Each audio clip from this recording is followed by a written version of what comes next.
లోనే ఉంది ఆసిగారు మరి వేరే రాష్ట్ర మొత్తం మీద మహాసంకల్ప యాత్రలో కూడా చాలా రకాల మెమోరాండం ఇవ్వడం జరిగింది. దాని గురించి మన అధ్యయన కమిటీ సభ్యులు వెనుకొండ వెంకట సుబ్బారావు గారు ఇప్పుడు ప్రసంగం చేసుకోబోతున్నారు.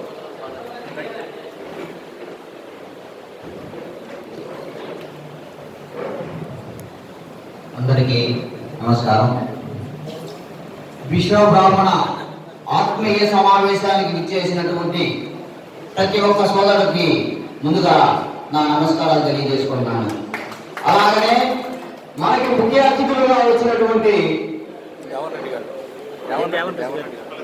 దేవన్ రెడ్డి గారికి, అలాగనే సభాధ్యక్షుడు శివకోటి శ్రీనివాస్ గారికి, అలాగనే తాతారావు గారికి, రమణ గారికి, నాగరాజు గారికి, మరియు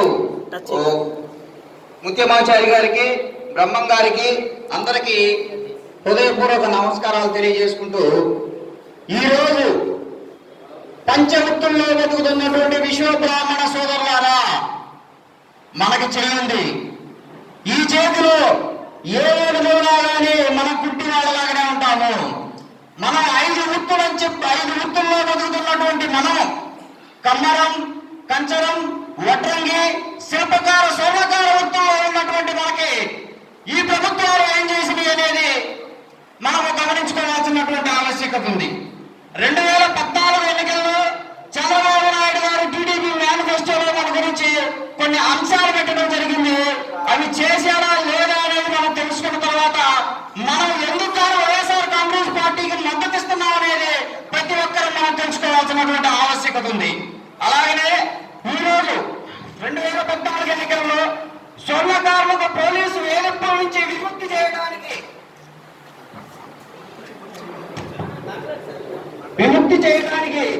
1986 పోలీస్ మెమోను జీవోలో మార్చడానికి అమలు చేస్తామని చెప్పడం జరిగింది చంద్రబాబు నాయుడు గారు. చేశారా? మీరందరూ స్వర్ణకారులుగా ఉన్నారు, ఎక్కడన్నా జీవో వచ్చిందా విశ్వ బ్రాహ్మణుల గురించి కానీ స్వర్ణకారుల గురించి కానీ అని చెప్పి అడుగుతున్నాను. అలాగనే ఇంకొకటి పెట్టడం జరిగింది, వృత్తిపరంగా పనిముట్లు కొనుగోలు చేయటకు తక్కువ వడ్డీపై సంస్థాగత రుణాలు ఇస్తామని చెప్పారు. ఎక్కడన్నా జరిగింది? అది కూడా లేనటువంటి పరిస్థితి. అలాగనే ఉన్నటువంటి కమ్మలు, వడ్రంగులకి, ఉద్యోగాలకు ప్రభుత్వ ధరలకు కల్పిస్తానని చెప్పడం జరిగింది. అది కూడా ఇంతవరకు జరగలేదు. లాస్ట్ కి మేనిఫెస్టో కూడా ఆన్లైన్ లో లేకుండా చేసినటువంటి సందర్భం. వడ్రంగ వృత్తిదారులకు ప్రభుత్వ ధరలకు ఇస్తానన్నది ఇవ్వలేదు. కమ్మర వృత్తిదారులకు ఆధునిక పనిముట్లు ఇస్తానన్నాడు, అవి ఎక్కడున్నాయో తెలియదు.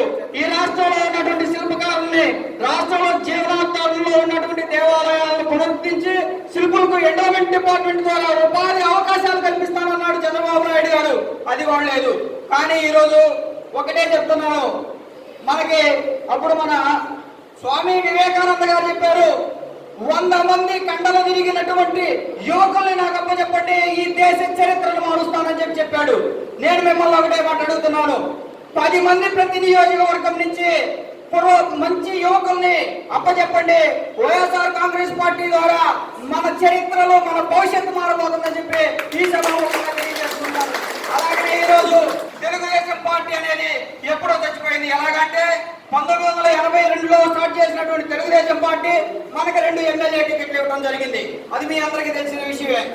అది కూడా సిరికొండ మధుసూదనాచారి గారు, పసునూరి బ్రహ్మానందాచారి గారికి ఇవ్వడం జరిగింది. అలాగే ఎన్టీ రామారావు గారిని ఎలాగైతే వెన్నుపోటు పొడిచారో,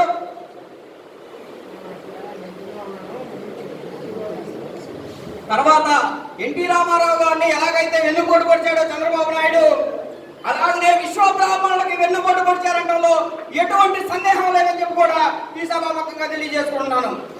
ఈ రాష్ట్రంలో 22 లక్షలు ఉన్నటువంటి విశ్వ బ్రాహ్మణుల ఓట్లతో 3 సార్లు ముఖ్యమంత్రి అయినటువంటి చంద్రబాబు నాయుడు గారు ఇప్పటి వరకు మనకి చేసినటువంటి దాఖలాలు లేవు. ఒకటే మాట అన్నాడు, 2014లో ఎమ్మెల్సీ ఇస్తా అన్నాడు, ఇంతవరకు అది ఎక్కడుందో కనిపించట్లేదు. అలాగనే విశ్వ బ్రాహ్మణులకు ఉన్నటువంటి కార్పొరేషన్ కాస్త ఫెడరేషన్ గా మార్చి దాన్ని కేవలం నామక వాచిగా మాత్రమే చేయడం జరిగింది. తర్వాత స్వర్గీయ రాజశేఖర రెడ్డి గారు మనకు జీవో తీసుకురావడం జరిగింది, జీవో నంబర్ 85. అది దాన్ని తీసుకెళ్లి పరిశ్రమల శాఖలో పెట్టడం జరిగింది, విశ్వ బ్రాహ్మణ కార్పొరేషన్. విశ్వ బ్రాహ్మణ కార్పొరేషన్ నుంచి స్వర్ణకారులు వృత్తి చేసుకోవాలన్నా, ఎవరన్నా షాపులు పెట్టుకోవాలన్నా, ఏం చేయాలన్నా కానీ 30 లక్షలు 40 లక్షలు లోన్లు వచ్చేటటువంటి సందర్భంలో దాన్ని ఫెడరేషన్ గా మార్చి ఇప్పటి వరకు కేవలం 122 కోట్ల రూపాయలు కేటాయించి కేవలం 24 కోట్ల 3 లక్షలు మాత్రమే ఖర్చు పెట్టడం జరిగింది, వాళ్ళ జీతభత్యాలతో సహా కలిపి. ఇది రైట్ ఇన్ఫర్మేషన్ యాక్ట్ తో సహా మీ ముందు పెడుతున్నాను.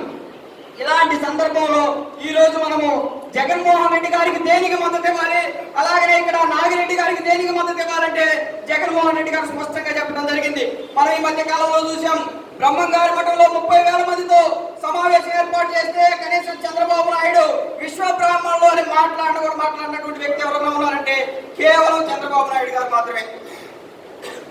అలాంటి సందర్భంలో జగన్మోహన్ రెడ్డి గారి దగ్గరికి 30 మంది వెళ్తే తాలిబొట్లు చేసేటటువంటి హక్కు విశ్వ బ్రాహ్మణులకు నేను కల్పిస్తాను, తొలి చట్టసభలో శాసనం చేస్తానని చెప్పడం జరిగింది జగన్మోహన్ రెడ్డి గారు.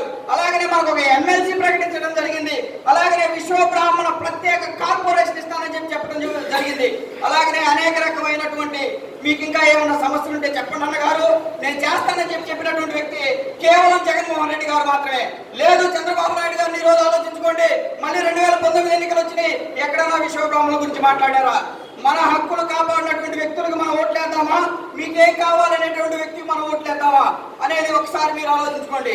కానీ ఈ రోజు వరకు 3 సార్లు ముఖ్యమంత్రిగా చేసినటువంటి చంద్రబాబు నాయుడు గాని, ప్రతిపక్ష నాయకులుగానే ఉన్నటువంటి చంద్రబాబు నాయుడు గాని ఎప్పుడు ఎక్కడ మన జాతి దైవమైనటువంటి విశ్వకర్మ భగవానుడిని ఎక్కడ పంచుకున్నటువంటి దాఖలాలు లేవు.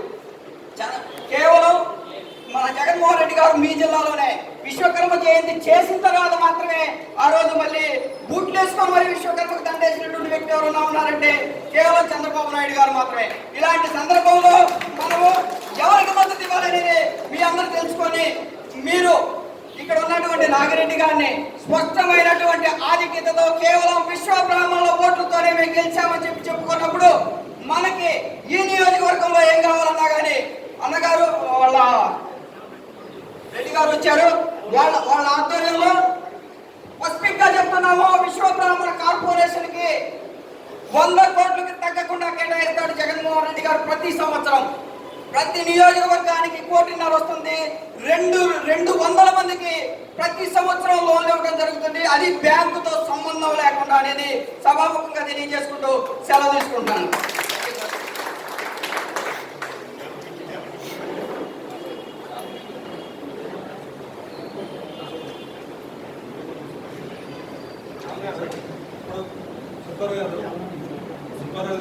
చాలా విషయాలు తెలియజేశారు. రాష్ట్రంలో ఆయన చాలా మీటింగ్లు జరుగుతారు.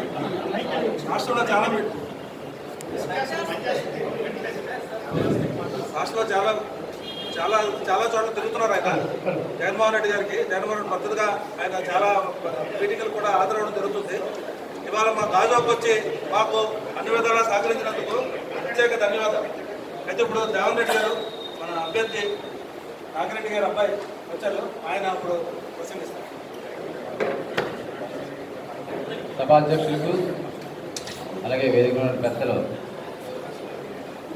వినుకొండ వెంకట సుబ్బయ్య గారికి, అలాగే బీసీసీఎల్ రమణ గారికి, అలాగే మా మాస్టర్ గారికి, ఆనాజీ గారికి, విశ్వాచార్య గారికి, అలాగే ఇచ్చేసినటువంటి మరి ఈ సంఘం సభ్యులందరికీ పేరు పేరున నమస్కారాలు తెలియజేసుకుంటూ మరి నాగిరెడ్డి గారు రావాల్సిందండి. కంటిన్యూస్ మీటింగ్ వల్ల కొంచెం లేట్ అవ్వడం జరిగింది అగనపూడిలో. మరి ఏదైనట్టు కూడా గురుగారు బ్రహ్మాండంగా సబ్జెక్ట్ అంతా ఎక్స్ప్లెయిన్ చేస్తారు. జగన్మోహన్ రెడ్డి గారు వస్తే ఏం చేస్తారన్నది చాలా క్లారిటీగా ఆయన సబ్జెక్ట్ ఉంది. ఎందుకంటే ఆయన ఏం చెప్పారు అదే మీకు చెప్పారు. అందులో ఎటువంటి ఇంకా ఎక్స్ట్రా కల్పితాలు ఏమి లేవు.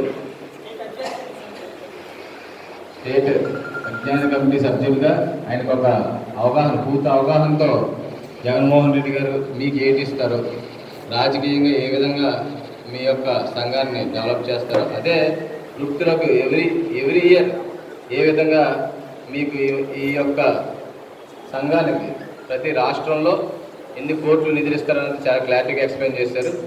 అదేవిధంగా మనం జగన్మోహన్ రెడ్డి గారి గురించి ఒకటి చెప్పాలండి.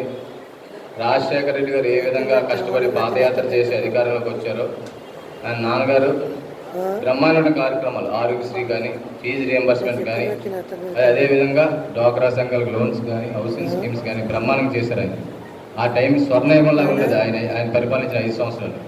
మరి అదేవిధంగా మరి 5 సంవత్సరాలు చూసిన చంద్రబాబు నాయుడు విపరీతమైన మోసాలు, పచ్చి అబద్ధాలు చెప్పి అదే నిజంలో ఆయన నిజంగా అబద్ధం చెప్తున్నాడు తెలిసి కూడా ఆయన ఎంత ఎక్స్పీరియన్స్తో ఉన్నటువంటి నాయకుడు అనుకుని రాష్ట్రంలో అందరూ ఒక రాష్ట్రం విడిపోతుంది, చాలా అనుభవమైనటువంటి వ్యక్తి అని చెప్పి ఆయనకు అవకాశం ఇచ్చారు. ఆయన ఏం చేశారండి, పోలవరం గేట్ చూడడానికి ఏ కట్టలేదు, గేట్ చూడడానికి 400 కోట్లు, ఇక్కడి నుంచి బస్సులు వేసుకుని వెళ్ళిపోయారు. 200 కోట్లు నాకు తెలిసి ఎవరైతే ఆ బస్సులు రన్ చేసిన కాంట్రాక్ట్కి ఇచ్చారో 200 కోట్లు కమిషన్. అక్కడ ఏంట్రా బాబు పోలవరం చూడడానికి గేట్ చూసారంటే గేట్ చూసి వచ్చారు అందరూ. ఇలాంటి అంత పక్క మోసం చేసి నిజంగా గ్రాఫిక్స్, రాజధానిలో అంతా గ్రాఫిక్స్, ఈనాడు పేపర్, ఆంధ్రజ్యోతి పేపర్లో ఓన్లీ గ్రాఫిక్స్, వీళ్ళందరూ కలిసి రాష్ట్రంలో ఉన్నటువంటి ప్రజలందరూ మాయ చేశారు. సింపతి కోసం ఒక్కొక్కరు ఒక ఇటుక ఇవ్వండి అన్నారు. ఏ ఇటుక ఎక్కడ కనబడలేదు, ఇప్పటికి ఇచ్చిన ఇటుకలన్నీ ఏమయ్యో తెలియదు. అన్ని తాత్కాలిక సచివాలయ పేరుతో విపరీతమైన మోసం చేసి ప్రజలందరైనా విపరీతమైనటువంటి మరి ప్రజలందరినీ మోసం చేసి డ్వాక్రా సంఘాలు నాశనం చేశారు. మొత్తం అదేవిధంగా అందరినీ మోసం చేయడం జరిగింది.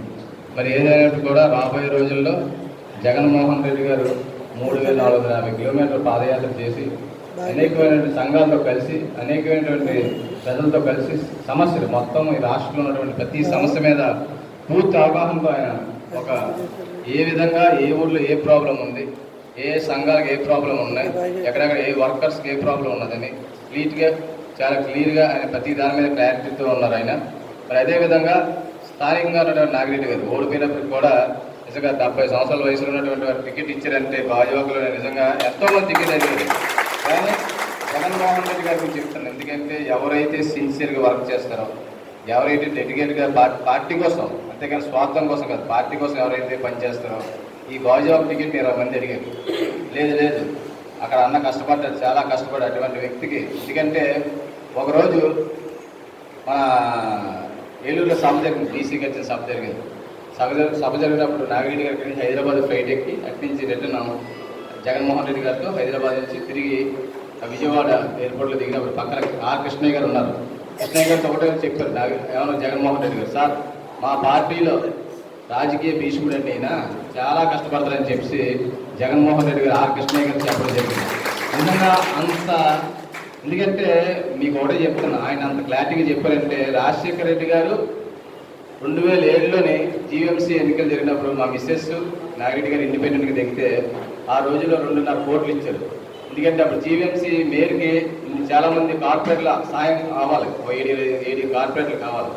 ఆ టైంలో పార్టీ పంపిస్తే తీసుకోలేదు, నాకు ఇలా డబ్బులు తీసుకుని అవ్వట్లేదని. కానీ ఆశ్చర్యపోయింది, 2007లో 2.5 కోట్లు తీసుకోలేదు. ఎవరా బాబు అని రాజశేఖర రెడ్డి గారు చూసి నిజంగా ఎప్పుడు వచ్చినా సరే, ఎంతమంది మినిస్టర్లు ఉన్నా సరే, ఎంతమంది ఉన్నా సరే నాగిరెడ్డి గారు పలకరించి నిజంగా, ఎందుకంటే ఒక జెంటిల్మెన్కి ఎప్పుడైనా సరే ఆ రెస్పెక్ట్ ఉంటుంది.